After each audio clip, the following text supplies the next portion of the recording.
پیارے دوستو، اللہ نے قرآن میں ارشاد فرمایا کلو نفسن ذائقۃ الموت، ہر نفس کو موت کا مزہ چکھنا ہے۔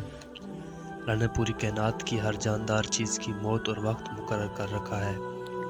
موت سے کوئی بھی نہیں بھاگ سکتا۔ اسی طرح ابلیس شیطان کو بھی موت آئے گی، اور وہ دن کون سا ہوگا؟ شیطان کب تک موت کی نیند میں سوئے گا؟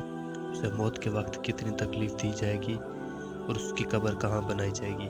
آج کی ویڈیو میں ہم ان سب کے سوال کے جواب جانیں گے۔ اللہ نے جب شیطان کو جنت سے نکالا تھا تو شیطان نے اللہ سے قیامت تک کے لیے مہلت مانگی تھی، لیکن اللہ نے اسے ایک مقرر وقت کے لیے زندہ رکھا ہوا ہے، جیسے سورۃ الحجر میں بیان ہے۔ شیطان نے کہا، اے میرے رب، لوگوں کے زندہ کیے جانے تک مجھے مہلت دے۔ اللہ نے ارشاد فرمایا، تجھے مہلت دی جاتی ہے نفخہ الاولیٰ تک۔ جب حضرت اسرافیل علیہ السلام پہلی دفعہ سور پھونکیں گے تو اس کو نفخہ الاولیٰ کہتے ہیں، مطلب شیطان کی موت کے لیے مقرر کیا گیا وقت۔ جب قیامت کی تمام نشانیاں پوری ہو جائیں گی تو تمام مومن فوت ہو جائیں گے اور کوئی بچہ پیدا نہیں ہوگا، اور ہر انسان کی عمر کم سے کم 40 سال ہوگی۔ مسلمان مر چکے ہوں گے اور صرف کفار ہی باقی رہیں گے۔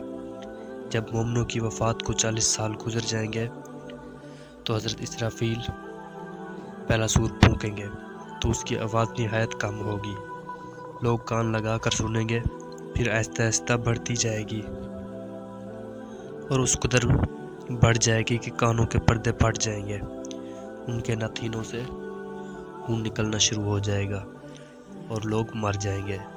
سب انسانوں اور جنات کو موت آ جائے گی، حتیٰ کہ شیطان کو بھی نفخہ الاولیٰ کے وقت موت آ جائے گی۔ اس کے 40 سال بعد حضرت اسرافیل علیہ السلام دوسری بار سور پھونکیں گے تو تمام مردے انسان اور جن جتنے بھی مخلوق ہوگی قبروں سے باہر نکل آئے گی اور میدان لگے گا، پھر قیامت قائم ہو جائے گی، یعنی کہ شیطان کو نفخہ الاولیٰ کے وقت موت آئے گی۔ نفخہ الثانی تک یعنی 40 سال تک ابلیس مردہ رہے گا۔ ابلیس کو موت کیسے ہوگی؟ حضرت کعب بن عبار رضی اللہ عنہ فرماتے ہیں، جب حضرت آدم علیہ السلام کی موت کا وقت آیا تو آپ پریشان ہوئے اور اللہ سے عرض کی، اے میرے پروردگار، میری موت سے میرا دشمن یعنی ابلیس بہت خوش ہوگا، میں تو اب مرنے والا ہوں اور شیطان کو تو قیامت تک زندہ رہنا ہے۔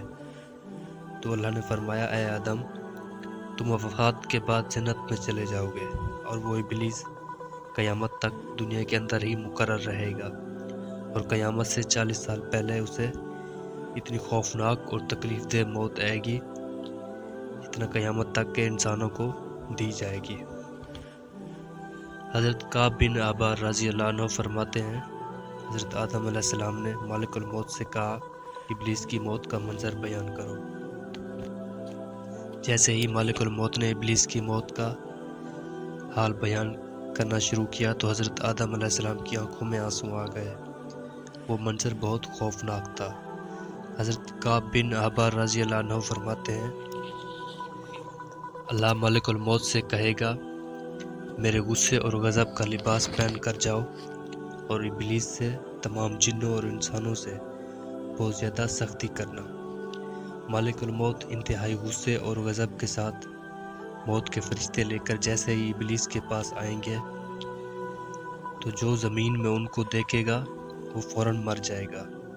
جب مالک الموت ابلیس کے پاس جائیں گے تو وہ چیخ چیخ کر روئے گا اور شیطان کو موت کی اذیت ناک تکلیف دی جائے گی، جو تمام انسانوں کی موت کی تکلیف سے بھی زیادہ ہوگی۔ شیطان ڈر اور خوف کی وجہ سے کبھی مشرق کی طرف بھاگے گا، کبھی مغرب کی طرف، وہ جہاں بھی جائے گا مالک الموت کو ہی پائے گا۔ آسمان میں بھاگے گا تو وہاں آگ کے فرشتے اس کو آگ کے کوڑوں سے ماریں گے۔ سمندر میں چھپے گا تو سمندر اسے جگہ نہیں دے گا۔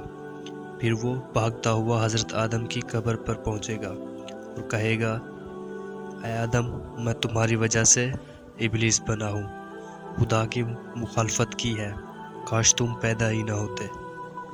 پھر شیطان مالک الموت سے کہے گا کتنی سختی اور تکلیف کے ساتھ میری جان نکالو گے؟ مالک الموت فرمائیں گے جتنی لوگ جہنم میں ہیں ان سے کہیں زیادہ تکلیف سے تیری جان نکالوں گا۔ یہ سن کر شیطان چیخے گا اور تڑپے گا، ادھر ادھر بھاگے گا، پھر وہ اسی جگہ پر پہنچ جائے گا جہاں اس نے جنت سے نکلتے ہوئے پہلا قدم رکھا تھا۔ اس وقت وہ جگہ آگ کے انگاروں کی طرح سرخ ہو چکی ہوگی، زمین چنگاروں کی طرح ہو جائے گی اور فرشتے اس کو گھیر لیں گے، زنبوروں اور آروں سے اسے چیرا جائے گا۔ جب تک اللہ چاہے گا اس وقت تک وہ موت کے غصے کا شکار رہے گا، اور جہنم کی سنڈاسیاں لگی ہوں گی اور ان سنڈاسیوں سے تڑپا تڑپا کر مارا جائے گا۔ حضرت آدم کو کہا جائے گا اپنے دشمن کو دیکھو کس طرح ذلت اور رسوائی کے ساتھ مر رہا ہے۔ وہ یہ دیکھ کر کہیں گے یا اللہ تو نے ہم پر اپنی نعمت تمام کر دی۔ جہنمی گہروں میں ابلیس 40 سال تک مردہ رہے گا اور اس کی وہیں پر قبر ہوگی، اور 40 سال کے بعد حضرت اسرافیل علیہ السلام سور پھونکیں گے اور تمام انسان زندہ ہو جائیں گے۔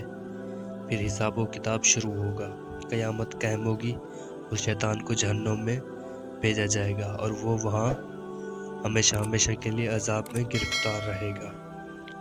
اللہ سے دعا ہے اللہ ہمیں ابلیس کے شر سے دور رکھے اور سنت نبوی کے مطابق زندگی گزارنے کی توفیق دے، آمین۔